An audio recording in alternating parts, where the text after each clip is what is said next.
It's Monday, January 9th, 2017. I'm your host, Sarah Mantle.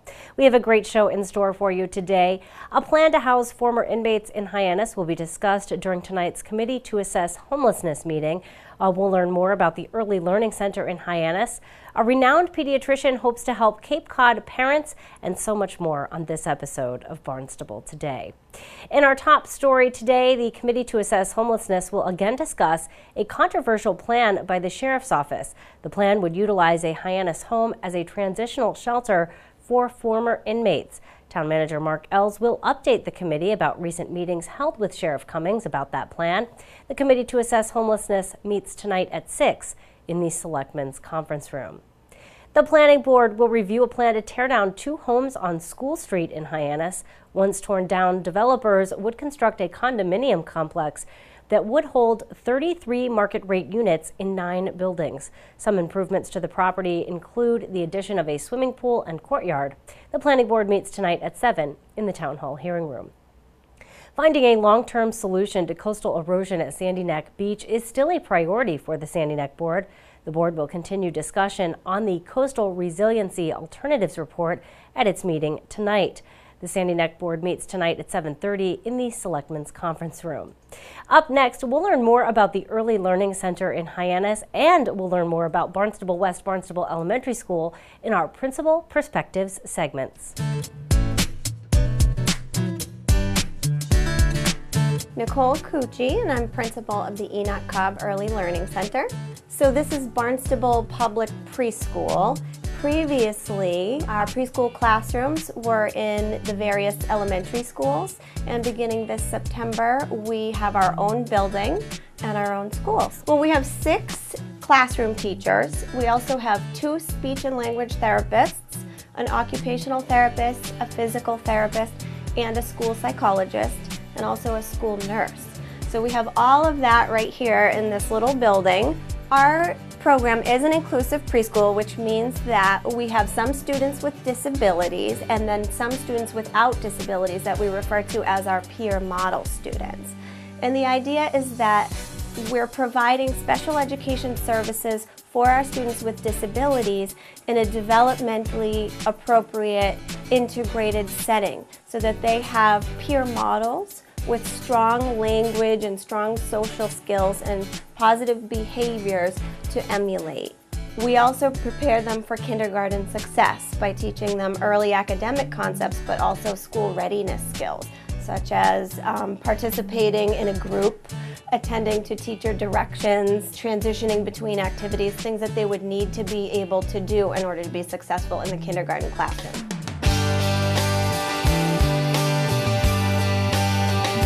All of the classrooms are equipped with smart boards. They're a type of smart board through the company Hatch Early Learning.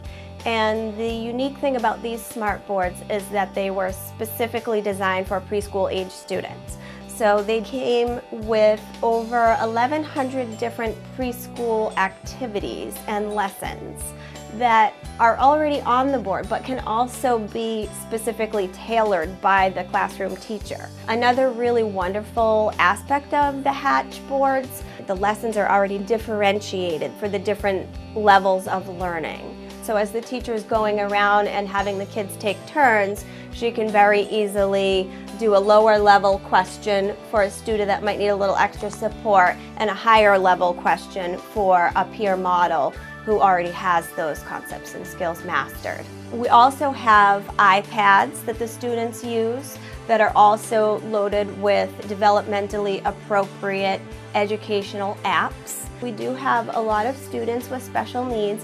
A lot of the students have communication impairments or delays, so the iPads are very helpful in helping the kids to communicate. Another really amazing feature of this preschool that most preschools don't have is our rock climbing wall. We have that in our motor room, and our physical therapists and occupational therapists use that to help the kids work on balance and coordination and to build up strength and to work on their gross motor development. So we use that for therapy purposes, but we also use it for fun.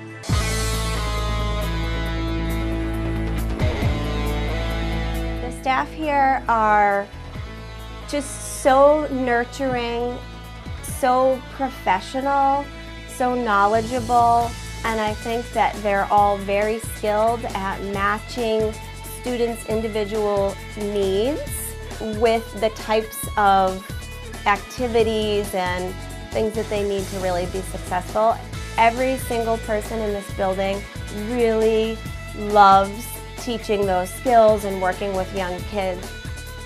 So I have been teaching for my entire career. This is all I've ever done. I have been a special education teacher, and then about 10 years ago I switched over to teaching special education in a preschool setting, and I just absolutely fell in love with working with the young students. The best part of my day is when I get to go help with arrival or dismissal, or if I take some time out of my day to go into the classrooms and sit on the floor with the kids and do circle time and go in the motor room, and I absolutely love it.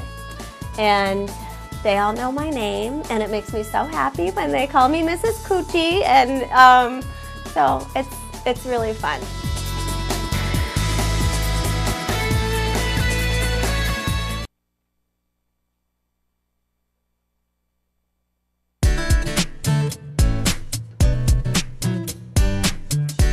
I'm Karen Cloutier. I'm the principal of BWB in West Barnstable. This is my first year here.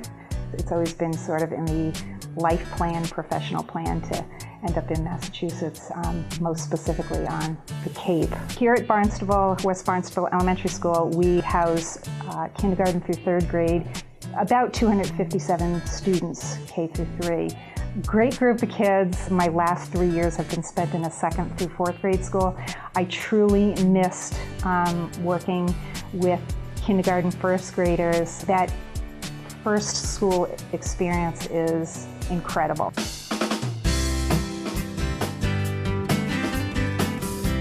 We have 3 teachers per grade level. So we have 12 classroom teachers, 1 special education teacher, a variety of support staff. Quality staff, very knowledgeable. Everybody seems to have their own niche as far as their own skill area, and they are doing an incredible job in as far as opening their doors and asking for help from their peers, as well as offering help. They could be totally resistant to a change, because change is hard. But then they try it, and it works. And just simply expressing that, wow, I was wrong, and this is so great. More celebration. I like people, and I like seeing folks grow and evolve.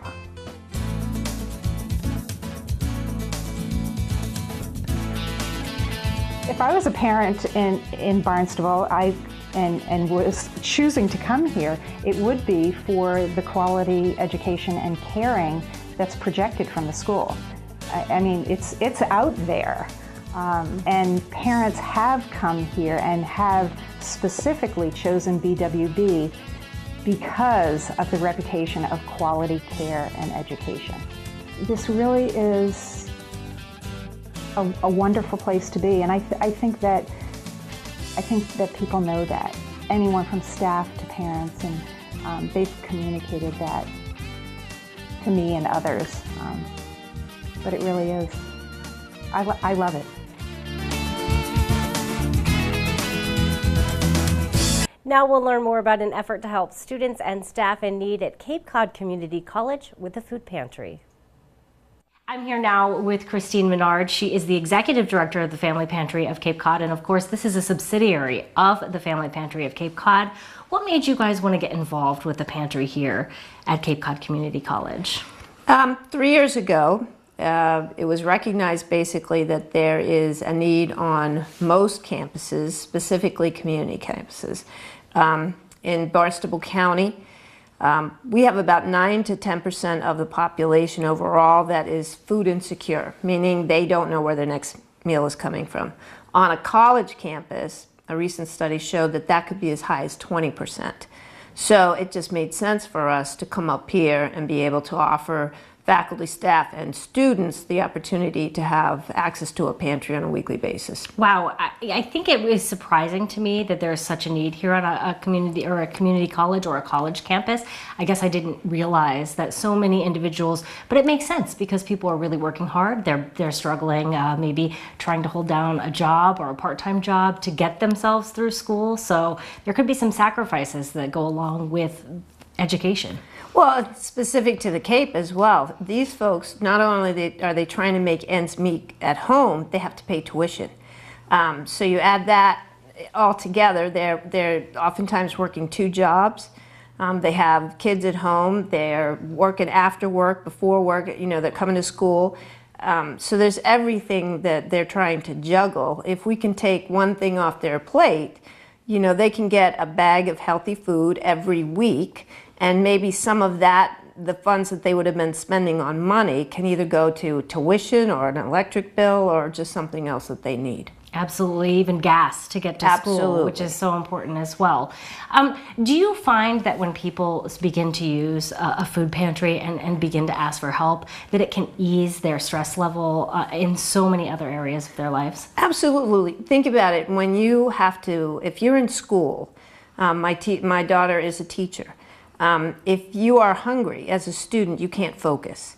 You can't think about anything other than where your next meal is coming from. You are consumed by the thoughts. So if we can take that burden off of you, then you're going to do better at work, you're going to do better at home, you're going to do better at school. So it's just a fundamental.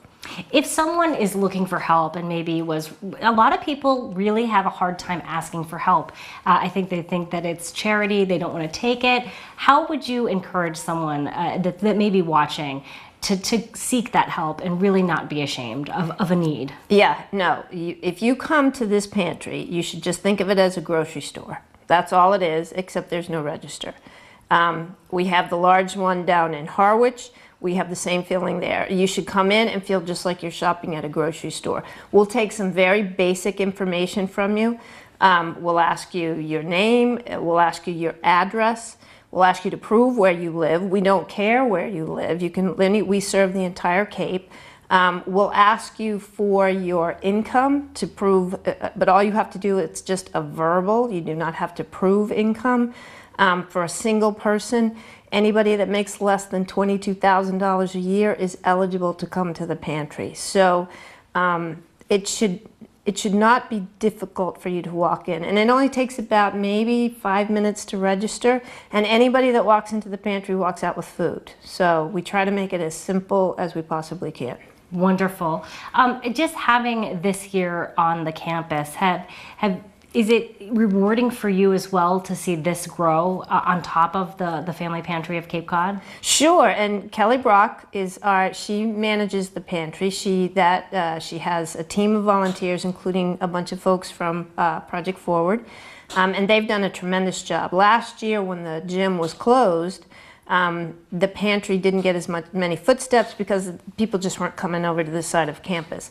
Now that the gym is back open and Kelly's had a firm grip on the pantry, we're seeing the numbers double. So I'm delighted. And there is no major food pantry in Hyannis, so this is really a nice thing to have and especially on campus. They're already here. They can pick up the food, go home. It's not an inconvenience for them. Absolutely, and definitely something I'm sure that is kept private as well. Confidentiality is utmost. Every volunteer that comes into our organization signs a confidentiality statement. So there is no discussing who comes to the pantry. I would think that your job must be really rewarding to feel like you're helping the community. Oh, this is the best gig I've ever had. I've had a lot of great jobs in my career. This is the nicest job I have ever had. So if someone wants to learn more about how they can get help from the Family Pantry of Cape Cod or the Family Pantry of Cape Cod Community College, is there a website that they can visit? Yes, go to www.thefamilypantry.com and you'll see all of the information there. So we can sign you up there, we can sign you here, whatever works best for you, we can accommodate that. Wonderful. And then anything that I didn't ask that you would like our viewers to be aware of? We're always looking for volunteers, especially at the campus pantry. So if someone's interested in volunteering, they can go to that same website. They can sign up there, and then we'll get the information to Kelly so that she can reach out to them. Awesome. Well, thank you so much. We really appreciate it. You're welcome. Thank you. And we are back with so much more on Barnstable Today. Joining me now over the phone is Communications Director at Cape Cod Community College, Michael Gross. Michael, we have an event that is really exciting we need to talk about coming up at Cape Cod Community College. A world-renowned pediatrician is going to be leading a seminar coming up. Tell me a little bit about this program. Absolutely. Dr. T-Berry Brazelton, an amazingly vibrant, would you believe, 98-year-old powerhouse in the entire world of neonatal development, child development, pediatrics.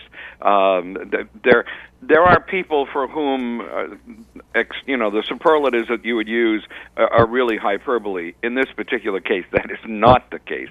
An amazing man is coming to us as part of an amazing 3-day package next week put together by our Academy for Lifelong Learning. They're calling Winterim 2017. Dr. Brazelton is part of an entire 3-day program focused around looking to the future. And in this particular case, there's an awful lot of angst and concern about what the future will bring. This really is 3 days about things that you can truly learn from and grab a hold of and know you can make a difference. Dr. Brazelton, for example, on Wednesday, starts talking about grandparenting 101. Now, Dr. Brazelton's research has all been about the behavioral responses of very, very young children to their parents, to their environment. He, in fact, created a scale to look at child behaviors from age, pretty much 1 to 4, a scale looking at what their development, how they're responding, what that's likely to bring. And he's going to talk a lot about how we as seniors, and I just made 65, so I guess we're all in that boat, how we react with young children, with our grandchildren. How does that make a difference to them all? In the afternoon, after an amazing presentation by Dr. Brazelton, we turn around and look at autism and look at understanding it, how it can be helped, how you can really interact with children who may be showing early signs of it. Amazing presenters, Jane Singer, clinical director of the Child and Parent Program at Boston Children's. She's affiliated with the Brazelton Touchpoint Center. A number of his great specialists come to us. The programs on Wednesday look at hyperactive children. They look at the kind of joys that grandparents may have as raising grandchildren. There's a real movement in this country, it's been going for a long time, where life is tough, the economy is tough, people move back home. All of a sudden, you now have not only your child, but their child in your house. So how does that all work? Well, the Academy for Lifelong Learning, and that's just on Wednesday, has put this program together. The one thing that I would ask the public to do is to go to our website. You can go to capecod.edu and put in the Academy for Lifelong Learning, or ALL, or type in Winterim in the search engine. And we do ask you to register for it. There's a very small fee because it includes lunch every single day. Wow. But I mean, there really is. But that's just Wednesday. When we look first on Tuesday, by the way, we're talking the 17th, 18th, and 19th. So we have a week. And the reason I bring it up this morning is that we do want people to just go in and register just so we have enough food in our cafeteria. At this time, the college is on a downswing. We don't crank up our new semester until the 23rd, so the cafeteria isn't fully staffed, and we have caterers coming in for this event. So we would like people to go to the website for the Academy or go to Winterim on our website and just sign up for it. There's a very small fee every day that basically is just covering the lunch. But we look at Tuesday on the 17th, and we bring in a look at saving the environment and an entire presentation by the #1 climate change think tank in the world, and that's in Woods Hole. And that's Dr. Max Holmes. Is coming in. He's the director and senior scientist there. We're going to have an entire morning presentation on it, and then in the afternoon, They're going to look at water resources here on the Cape. They're looking at the Paris Climate Change Agreement. What could that mean? We've had an entire new change in an administration in Washington. What does that mean? Here on this sole source aquifer of Cape Cod, water is critical. Yeah, and such so an important issue here. It is. And so Tuesday, we open up with that. By the way, all of this starts at 8:30 in the morning, goes straight through until 3 in the afternoon with morning sessions and afternoon breakout sessions. Truly astonishing. If you start on Tuesday looking at water and the resources, and then you spend Wednesday with Dr. Brazelton and all of his specialists looking at child development, looking at how seniors interact with them, you move to Thursday, and I think probably one of the most influential books and series that have been written in a long time brings to our stage, and all of this begins in our Tilden Arts Center. Greg O'Brien, a journalist and a great author, wrote a book called On Pluto, Inside the Mind of Alzheimer's. And Greg himself is a victim of it. He's an amazing author and writer and editor. He began the community newspaper company up in Boston, and he really has an amazing insight into himself as he goes through this process. He's hooked himself up and with an amazing collaborator who herself is a wonderful researcher on the entire program, Lisa Genova. And the two of them together, she's written a book called, where am I, Just Alice? Yes. I'm Alice. Yep. And Love Anthony, about, again, individuals who are confronting the entire Alzheimer's situation. And in the afternoon breakout sessions, we talk about proactive ways to maintain cognitive function, how to communicate with someone who has dementia. Think of all of us who must deal with our aging parents, must deal with people who we know in our friend cycle that unfortunately are beginning to lose all of those neurons that we wish would fire.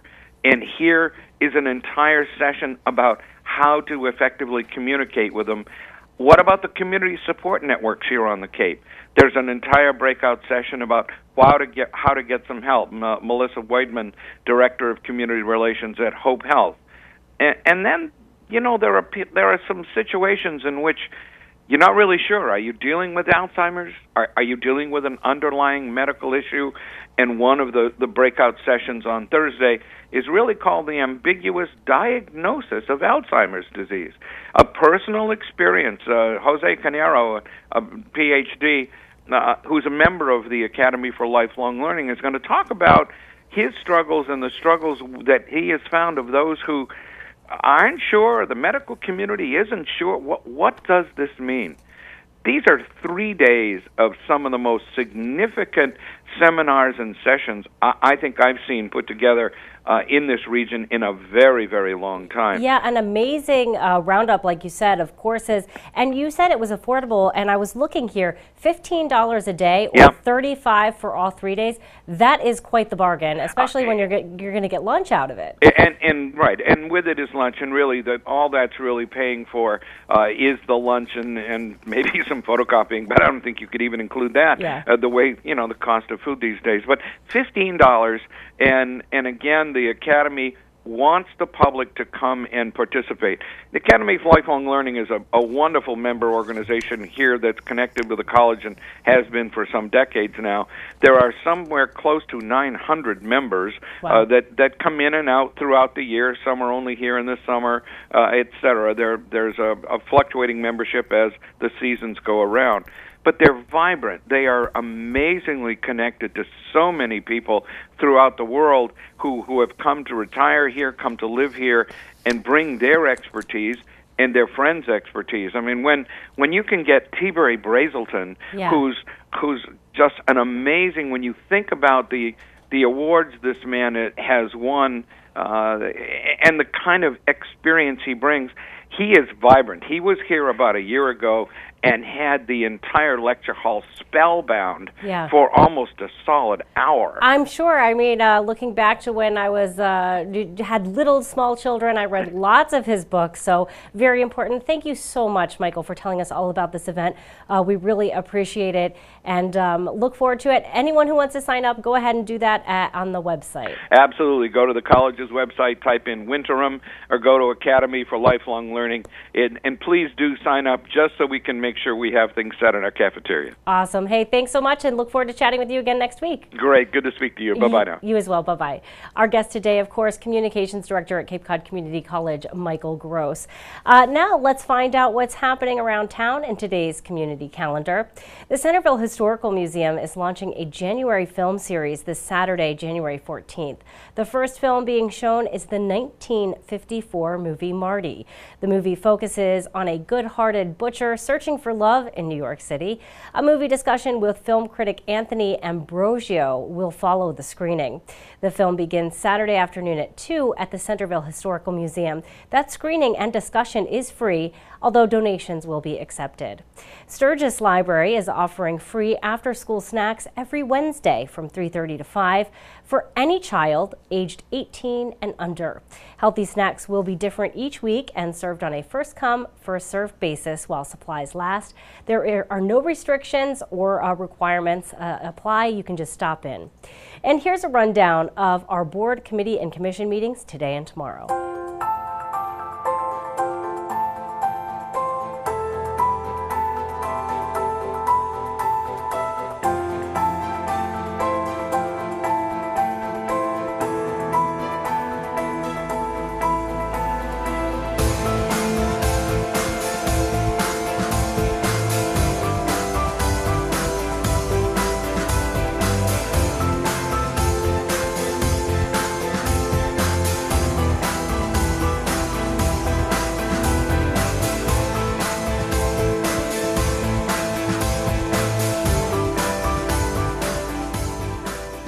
Thanks so much for joining us today. We will be back tomorrow with another great show for you.